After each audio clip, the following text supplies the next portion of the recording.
Dialogando con el padre Raúl Sánchez. Bien, Jesucristo es causa de contradicción. Jesucristo tiene una palabra que es contundente. Y todos aquellos que no están de acuerdo con la palabra del Señor, pues tienen el riesgo de desparramar, ¿no? O de empezar a ser enemigos del Señor o empezar a darse cuenta que no son parte del rebaño del Señor, que hacen parte de otras ovejas. El Evangelio según San Juan en su capítulo 10, verso 20 en adelante nos dice algo muy interesante. Algunos decían, es víctima de un espíritu malo y habla locuras. ¿Quién podrá escucharlo? Pero otros decían, un endemoniado no habla de esa manera. ¿Puede acaso un demonio abrir los ojos a los ciegos? Era invierno y en Jerusalén se celebraba la fiesta de la dedicación del templo.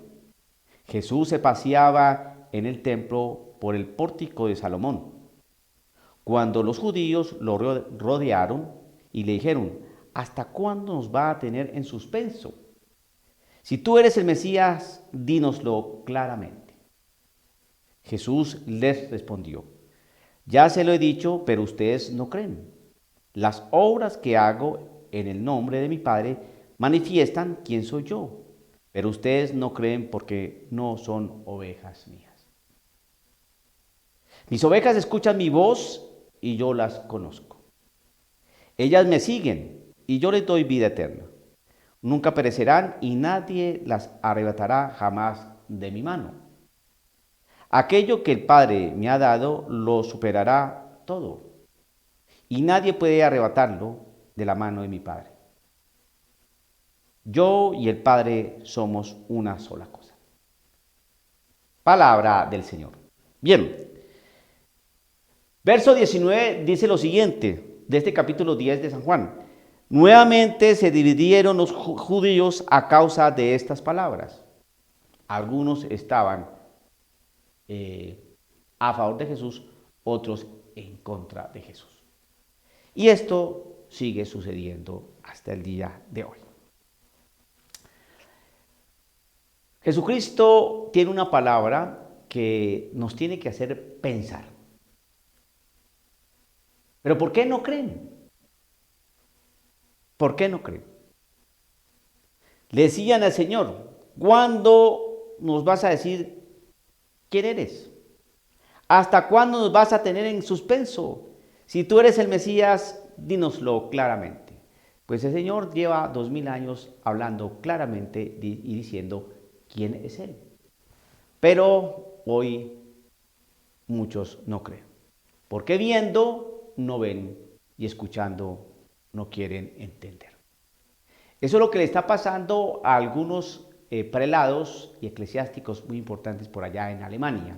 Incluso por aquí anda uno muy ágil, ¿no?, en su evangelización, entre comillas, y en su marketing, ¿no? Pues bien, estos han dejado de creer. ¿Y por qué? Mira, aquí el Señor dice lo siguiente. Jesús les respondió, yo se lo he dicho, pero ustedes no creen. Las obras que hago en el nombre de mi Padre manifiestan quién soy yo, pero ustedes no creen porque no son ovejas mías. ¿Quiénes son los que no creen? Los que no son ovejas del Señor. Y vemos que algunos eclesiásticos han dejado de creer. Y han dejado de creer que ya empezaron a crear y a creer en sus propias doctrinas y enfoques. Cuando se deja de creer en Dios, se empieza a creer en cualquier cosa. Un programa muy interesante, de estos programas buenos que tiene el padre Javier Olivera Rabasi, entrevistó a una apologeta muy bueno, ¿no? Frank Morera. Y hablando sobre todos estos temas de iglesia, sobre la apologética, sobre todas estas cosas que estamos viviendo en la actualidad, se llegó al tema pues sobre la cizaña y el trigo. Bueno, y Frank Morera dijo algo bien interesante, que dijo este respetado apologista. Dijo de una manera sabia que, que la cizaña ya se puede distinguir. Ustedes saben que la parábola pues comenta pues que la cizaña iba creciendo con el trigo y que obviamente no se podía cortar la cizaña porque podía llevar y cortar el trigo también. Entonces dejan que crezcan juntas. Bien, pero ya hay momento en que es tan evidente la cizaña que ya se puede distinguir perfectamente el trigo. Entonces decía este respetado apologista Frank Morera que él ya sabe, ¿no? Ya se puede ver quién es ya entiendo quién es la cizaña, ya la estoy viendo, es que ya se puede ver quién es la cizaña. Pues muy bien, eso que dijo este respetado apologista Frank Morera, pues coincide de alguna manera con lo que acabamos de leer en esta parte de este texto, ¿no? Cuando dice, pero ustedes no creen porque no son ovejas mías. Es que ya estamos viendo quiénes son las ovejas del Señor y cuáles no. Esto es muy claro. Aquí no podemos cerrar los ojos, hacernos los ingenuos y los tontos, ni caer tampoco en esa red tan, tan maligna, ¿no? Que es el tratar de silenciarnos con el ya famoso quién es tú para juzgar, o no juzgues, o te falta misericordia, o los tiempos han cambiado, te quedaste en la parte preconciliar, o la iglesia tiene que caminar y abrir espacio, no sé qué. No caigamos en esa red, porque es una manera de que nos amordazan. Entonces no podemos decir nada. No, es que hay unas personas que prácticamente se salieron del redil del Señor. Y lo estamos viendo, porque no es una cosa que a nosotros se nos esté pasando por la cabeza, sino que es tan evidente y tan claro que uno dice, estas personas no son ya católicos. A mí me da mucha vergüenza, pero ya no son católicos.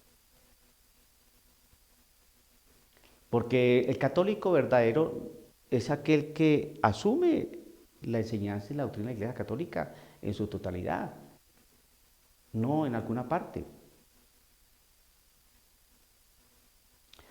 Eh, y más en la parte del dogma. A eso que me refiero, en la parte del dogma. Desde un principio los creó Dios hombre y mujer. Y dejará al hombre a su padre y a su madre, se unirá a su mujer y los dos serán una sola carne. Y lo que une Dios no lo separa el hombre. Eso es dogma. Punto. Ya.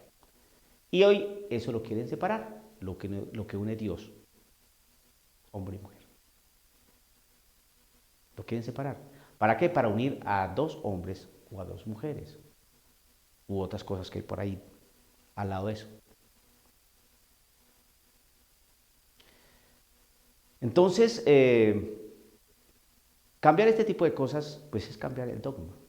No estamos aquí hablando sobre las apariciones marianas que no son dogma y que uno puede creer o no creer y uno puede seguir siendo católico. Pero yo creo que uno no puede ser católico cuando empieza ya a desvirtuar el dogma y a desvirtuar lo que ha enseñado nuestro Señor Jesucristo. Por ejemplo, otro ejemplo, eh, la ordenación de mujeres. Es una cosa que no le corresponde a la Iglesia Católica, porque eso lo dejó nuestro Señor Jesucristo. Eso ya lo aclaró, lo ratificó y ya se sacó por parte de su santidad San Juan Pablo II. Sin embargo, por allá en Alemania quieren e insisten. Entonces, cambiar algo y eso hace parte del magisterio ordinario, lo que dijo el Papa. Pero es algo que no se puede cambiar. El Señor ordenó fue a varones y el Señor unió fue hombre y mujer. Ahora, si vamos a empezar con las suspicacias y las falacias de los contextos culturales, de los contextos, los condicionamientos, no sé qué, sociales, que la realidad y que en esa época no había grabadoras, no, pues así, entonces, ¿cómo hacemos? No, ya estamos sabiendo que sí, efectivamente, ustedes no creen porque no son ovejas mías. Entonces, Ojalá que nosotros sí seamos ovejas del Señor porque le creemos. Dialogando con el Padre Raúl Sánchez.